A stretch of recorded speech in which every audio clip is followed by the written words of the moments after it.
Jolie Nicolas, bonjour. Bonjour. Aujourd'hui, dans ce nouvel épisode de Minute Juridique, nous allons traiter de différents sujets sous un nouveau format. Vous êtes d'ailleurs prêté au jeu du vrai ou faux. Alors c'est parti. Si je ne déclare pas au notaire tous les biens de la succession de mes parents, j'augmente ma part d'héritage au détriment des autres héritiers. Vrai ou faux? Faux. Il faut bien savoir que à l'ouverture de la succession de l'un de ses parents, lorsqu'on va chez le notaire, on doit en fait indiquer au notaire tous les héritiers que l'on connaît, ainsi que les biens composant le patrimoine du défunt. Si vous dissimulez sciemment ou frauduleusement des droits ou des biens de la succession, vous pourriez commettre un recel successoral. La sanction, c'est que vous serez privé de la part à laquelle vous auriez pu avoir droit lorsque vous aurez soit dissimulé ou recelé.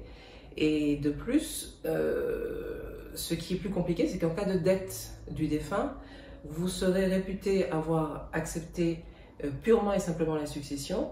Vous ne pourrez pas y renoncer, ni même à concurrence de l'actif net, ce qui fait qu'en cas de dette, la situation pourrait se retourner contre vous. Donc faux, il faut mieux tout déclarer pour ne pas être en présence d'un recel successoral. Très bien.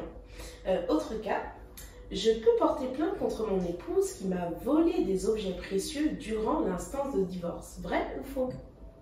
Faux. Alors, si vous n'êtes pas séparés de corps, ou si vous n'êtes pas autorisé à résider séparément, il n'y a pas de vol entre conjoints. Il faut bien comprendre qu'il y a une immunité familiale qui fait que vous ne pourrez pas être poursuivi en cas de vol sur votre conjoint.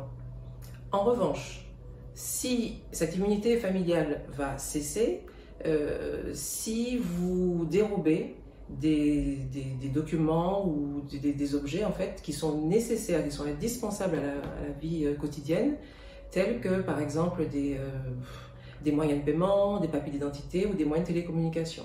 À partir du moment où ce type de documents, d'objets indispensables à la vie quotidienne sont dérobés, cette immunité familiale cesse de plein droit. Et vous pouvez être poursuivi pour vol. Très bien. Toujours dans le cadre maintenant du divorce, mon enfant pourra témoigner pour moi contre son père dans ce contexte. Vrai ou faux? C'est encore faux. C'est une interdiction absolue. La Cour de cassation est stricte sur ce point. Les enfants n'ont pas le droit de témoigner contre leurs parents dans le cadre de divorce, et ce peu importe la forme. Très bien. En cas de loyer impayé maintenant, mon bailleur peut effectuer directement une saisie sur mon compte bancaire? Vrai ou faux? Alors, c'est vrai et faux. C'est vrai si vous avez signé un bail notarié, c'est-à-dire que vous avez signé chez un notaire un bail sous la forme authentique qui constitue un titre exécutoire. Ce qui fait qu'à partir du moment où vous ne réglez plus vos loyers, votre bailleur pourra très bien transmettre une copie exécutoire de ce bail notarié au commissaire de justice qui pourra pratiquer une saisie sur votre compte bancaire en l'absence de toute décision de justice. Je précise bien que cette saisie est possible si on est en présence d'un bail notarié. En revanche, s'il s'agit d'un bail sous seing privé, automatiquement, le bailleur ne pourra saisir aucune somme sur votre compte. Il faudra qu'il engage une procédure contre vous.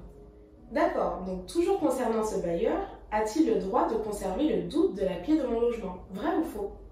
Vrai. Il peut conserver un double de la clé, cependant il ne peut pas utiliser. À partir du moment où il utilise la clé de votre logement et qu'il pénètre à l'intérieur de votre domicile, on sera en présence d'une violation du domicile privé. Très bien. Maître Jolie Nicolas, merci pour toutes ces réponses et de vous être prêté au jeu du vrai ou faux. Merci, à bientôt. À bientôt.